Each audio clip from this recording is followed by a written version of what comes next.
Hey folks, welcome back to the 2011 LAPC. I am here with a very familiar face which needs no introduction, but as not giving an introduction and interview is awkward, here's Phil Hellmuth Jr. Phil, it's day 2, we just finished it out. How much did you bag up with? I think I had 128,000. So, I don't know what the average is, but it's probably 70 or 80, right? So it feels pretty good. I'm using a strategy that I haven't used in a long time. I've gone back to playing really, really patiently. And in 2 days I've had 0 incidents. I mean, it's just been very smooth. Yeah, I've never really gotten myself in bad shape at all. I'm folding hands I never dreamed of folding. I mean, someone will raise, I'll fold 10 jack suited. I'll be dealt 8-9 suited middle position, I'll just fold it. These are hands which I've been playing and trying to gamble along with the kids. And those hands don't play very well for raises and re-raises. So that's one thing that I kind of have discovered and feel like it's different if I have one of those hands in the big blind. So I've kind of cut a lot of fat, and I'm also being very aggressive. I'm coming in for 3.5x raises every time. So I'll wait for a hand, and when I come in big. And if they want to play with me, let's play. And then I've been playing straight up. So, I raised to 2,600 when the blinds were 4-8 with ace queen. I got call, came ace king 9, I bet 7,000, to find out where I was at. I could even bet 8,000 or 9,000. A lot of times in the past I'd get tricky or afraid or whatever. But, I'm just playing straight up, and it's been very kind of easy so far playing that way. Now, your first day you doubled up on the chips when somebody apparently decided, using 10 years of watching you on TV, that you would fold to a big raise and you'd flop the set, and he pretty much gave you everything with ace king on a 8 high board or something. Yeah, that hand I made a big raise under the gun with 6s and into 900 or whatever, and he re-raised to 2,200. I called, it came 6-8 queen. I checked and he bet 3,300, and I thought, if he has kings races, I'm going to get it all anyway. If he has a queen, I'm going to get it all anyway. The only risk to just calling here is if he has 9s, 10s, or jacks, and he spikes his set. But I'm willing to take that chance. So I just called it. The turn was a 9. I checked, and he just moved in for like 13,000. And I snap called him, and he had ace king. He was drawing dead. But I wasn't really a double up. I already had, say, 55,000 in front of me at that point, or 50 or something, and I beat him for like 18,000, 19,000. But it was nice. I mean, it was nice considering you bet all that money you're drawing dead. No, now you're just on the big game, right? And Layne Flack was your consultant. And I noticed an odd little anomaly that you finished 50th and 51st at the end of day 1. Is Layne still in, and are you guys still close in chips? Layne really did help me. I mean, what he and I did is I hired him as a poker consultant. I paid him like $1,000 for the day and got him on Fox. And my ego is always so big that I always think I know everything. But something, I haven't won a tournament. I've been down there where I should have won a couple times last year, and the fields are bigger. But I have so much skill, I think, that I have to find out a way to come up with the right swing thoughts, Like I think Tiger Woods needs a good golf coach, I think that, any great athlete needs help. And so I felt like he and I talking about strategy together. I didn't take everything he said, he didn't take everything I said, but together we devised a great strategy for this tournament. And, and it involved, just playing level 1. And I've won a fortune. I've won so many bracelets just by playing level 1 and having everybody melt down on my left, melt down on my right, bluff off their money, go crazy. And I just sat right in the middle and let all the chips come to me just by showing them hand after hand after hand. And, I think I got back to that a little bit. It's just too easy to get to level 4 where you think you can outplay everybody every hand.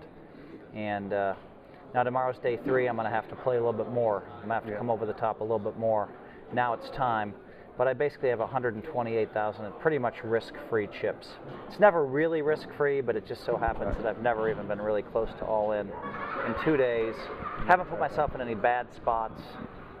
Playing my hands straight up makes the game a little bit easier because people are afraid of me. When I'm playing super tight, they're really afraid of me. Well, you can't just assume that everybody's super afraid of me. But when I'm playing super tight and I'm laughing and I'm joking, they know how dangerous I am. And you know what? They don't really want to mess with that. Well, let me take it from there. I mean, we had the Bay 101 last year where you had you know, a final table where you knew you got it in well. And my take on that whole situation was, in your head, it was like, I know this is going to go wrong. I know this is going to go wrong. And that's why it took you so long to call, when I think at that position it was ready to go. Was there that kind of negative? No, I didn't think that at all. No, I didn't think that at all. I thought I had to just make up my mind. It didn't take me that long to call with the queens, I don't think, did it? I thought in that situation against Seth, it maybe, but well, it was interesting I'm not because sitting at a final table. So. Well, I limped in the small blind, and he raised, and I re-raised $200,000 into a $140,000 pot. Yeah. So I just let him know I had the nuts, and then he still shipped anyway. So it took me a second to say, well, is this guy just crazy? I guess he is. I call. Yeah. And he had ace jack. I was not expecting to lose that hand, you know, and especially not in the river. So now when it comes king 5-6, I'm like, this is great. There's a 10 on the turn, which is a little concerning because now I can lose with a queen or an ace. Now he has 5 outs. Yeah. When the ace came on the river, I was just like in shock. I couldn't believe they did it to me. And he couldn't believe it. You know, I mean, I'd been chip leader of that tournament for about 3 days and playing great poker, never even close to all in for 4 days. And then to finally get in with queens and have, you know, the crazy guy have ace jack and hit an ace in the river, it was just, you know, very frustrating, you know. And then same thing in the Tour Championship. I played for 6 days and finished 7th, and 6 come back the next day. And if I could have come back the next day, who knows what would have happened. Well, let's ask you I could easily have won that Tour Championship. And I'm referring to some of the things I think some of our viewers will know. With the WPT magazine, we had the cover. We had Phil Hellmuth, Comeback Kid, had a very nice feature article in there in the cover, which came out just in time for you to go make a final table at the Bay 101. In that, you know, we talked about, this is my comeback year. I'm going to be focusing on. I'm boiling down who I am and what I am, and I'm going to be back to being a full-time guy. Now, you're talking about being in that position, in that place, training up, but I would say in that playdown, which took a very long time at the Bellagio. Very, very good players, an amazing selection of players. I don't think anybody would step into that, or ask for that if they were playing for that kind of money. And it really seemed like there were a few things where some old Phil came in to fight, you know, knocking over chip stacks and, you know, snap throwing the iPod there at the end. Is that just you being emotional, or do you feel like you were getting out of that zone that got you to that spot and got you through that field at Bay 101?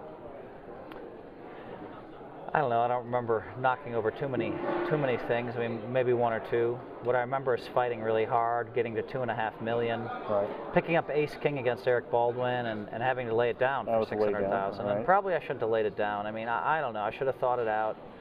I did have a bad feeling. I'd been a little bit steamed that I'd made it to the World Poker Tour final table with 7 or 8 left against Ivy, and I had ace king suited and he had aces, you know, and just how a hand after I'd bluffed.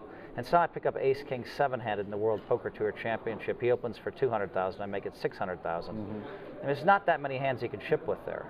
He decided to ship. He can have queens, kings, aces, or ace king. Really, I mean, but it's Baldwin, and maybe he did have ace queen. You know, I mean, I saw him blow some pretty big chip leads. I thought about that later. It's possible that he had ace queen there. Yeah. I laid down an ace queen earlier in the day to him that if I had to do over again, I would have called. And in that one, I had $900,000 stacked out, ready to call him, mm-hmm. and I should have just put in the money with the ace queen. Yeah. I'm pretty sure that I had him that hand. The ace king hand, I don't know if I had him or not. I don't really regret that. You know, it's frustrating to make it down that far. I think there's a difference. Last year, I was focusing on my mindset, and this year, I'm just focused purely on strategy and cards. All right. So, and how is this and every great player wants to talk No Limit Hold'em with me because I have the best record in the planet. Right. Over the last 25 years in No Limit Hold'em. Jesus, that's pretty cocky. I have a pretty good record, and so everybody wants to talk with me. So, right. You know, it's been great for me to, you know, I've been talking with Layne a little bit, talked with Daniel a little bit, but I just feel like I'm right where I need to be. I feel like, you know, you hear a lock, like it goes click, click, click, click, and it snaps right into place. You feel like you're back snapped there? Right into place right now. And you're thinking, you know, and in addition to being snapped into the right place, there's other factors. You have to be able to show up and play great poker. You have to be able to show up and put yourself. You have to be able to show up and work hard. it's just so easy for me for the last few years to come into a tournament. The blinds are 50 and 100. I have 30,000 shares, and I just get crazy. And chips, and I just go crazy. Right. And so, you know, I haven't been as focused as I should be. I haven't taken it as seriously as I should have. But now it's time for me to prove to myself that, you know, that I can win some big tournaments in 2011, and I know what to do. And how do you feel this year's gone so far? Well, this is my first tournament. Well, since the championship, so you took the time off. This is fresh, brand new Phil in 2011. This is my first tournament in 2011. Right. I mean, I played one in December at the Bellagio. I didn't probably play my best, although I got a set beat by somebody that came ace, queen, 5. I had a set of 5s, and my opponent had king, jack, Sorrel Mizzi, and somehow got a lot of money in there and hit a 10. You know, and I mean, I mean, so who knows how good I would have done that day. That's the last tournament I played. So, you know, I've been aching to play. I've been working on my game. I've been playing a lot of online events. Made a final table in a big online tournament. Don't want to say what site. But I've been playing a lot of poker. I've been working really hard on No Limit Hold'em. I've been playing a lot of like No Limit Hold'em cash games, smaller size ones, and you know, I'm just really kind of grooved. And so now I need to focus on strategy and realize what I'm doing wrong. One thing I discovered is that sometimes when I'm hungry I play bad. Sometimes when I'm tired I play bad. So when I get tired and hungry, you know, sometimes I lose it for 5 or 10 minutes. In a side game, in a limit side game, you lose 5 or 10 minutes is no big deal. Right. You just go outside, clear your head, come back, and you're focused again. But you can't lose it for 5 or 10 minutes in a tournament. So I felt that happen to me yesterday. I ran up, I grabbed some sushi, I came back down, and I won a huge pot. And I think that, you know, with the right cards. And so, you know, you just have to be aware of everything. If you want to be a great No Limit Hold'em player, if you want to win tournaments, you have to identify all your weaknesses. You have to identify the strategies that you want to play. Right. Are your reads working perfectly that day? That allows you to add more moves, and that's it, you know? Well, there's been a big part of that change in everything you've got going on right now, of course, is the change in sponsorship, the move back to just PH and not the other 2 initials. Tell me a little bit about you know, how you feel coming away from that move and what that kind of change means to future Phil now. Yeah, I'm looking forward to the future. It means I have a lot less money coming in because I'm not having a site that pays me every month. Right. You know, but I have a lot of deals in place, and I'm a pretty lucky guy in general. So, you know, I'm pretty excited about what the future holds. I'm pretty excited about, you know, who I'm going to sign with, and probably won't know till April who that's going to be. But it's been great to. We've had some fantastic offers from a lot of different sites, both traditional and non-traditional. Right. I can't talk about who I talk to because I think that if I say that, then the sites aren't happy. So, but I've talked to everybody, and I'm excited. You know, I mean, you know, we're also talking to a major apparel company right now. Aston Martin just gave me a car. Really? I mean, for all right, whenever you're in LA, you can have this monster car with, I mean, you turn it on, it's so beautiful. It has a center key console. In fact, I have a twit video of up at that you know, it's been getting thousands of hits of me starting the Aston Martin and the sound it makes. And so it's my life is great, man. I mean, everything. It's the DB9. No, it's not. It's the Rapide. Oh, the new. Ooh. The Rapide, and it's just fast and it's fun and life is amazing. You know, I have all these amazing deals. I'm the new, well, I can't talk about it, but I just got a new big job, right. You know, within the poker world. It's one of the most coveted jobs.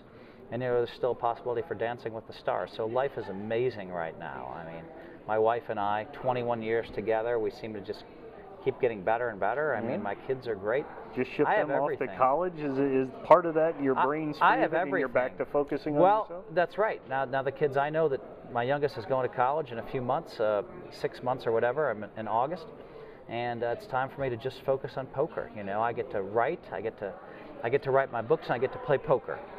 You know, and I love it. You know, and so it's a challenge for me. I've been a part-time player for 7 years. People don't know that. Yeah. You know, but I've been a part-time player for 7 years. No top professionals missed as many WPTs as me. None. You know, and so your stats on tournament played is a little bit lower than some of the other guys on top. Barry Greenstein having the most right now.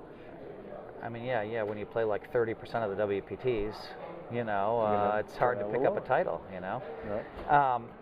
But look, now that's all going to change, and you know, and now we have, you know, new levels in poker, and it's fun, and I'm just really enthused for the game right now. You know, and I want to say goodbye to everybody out there, and wish you all good luck. Okay. Play patiently. Play patiently as it goes. Hold on, don't go anywhere. All right.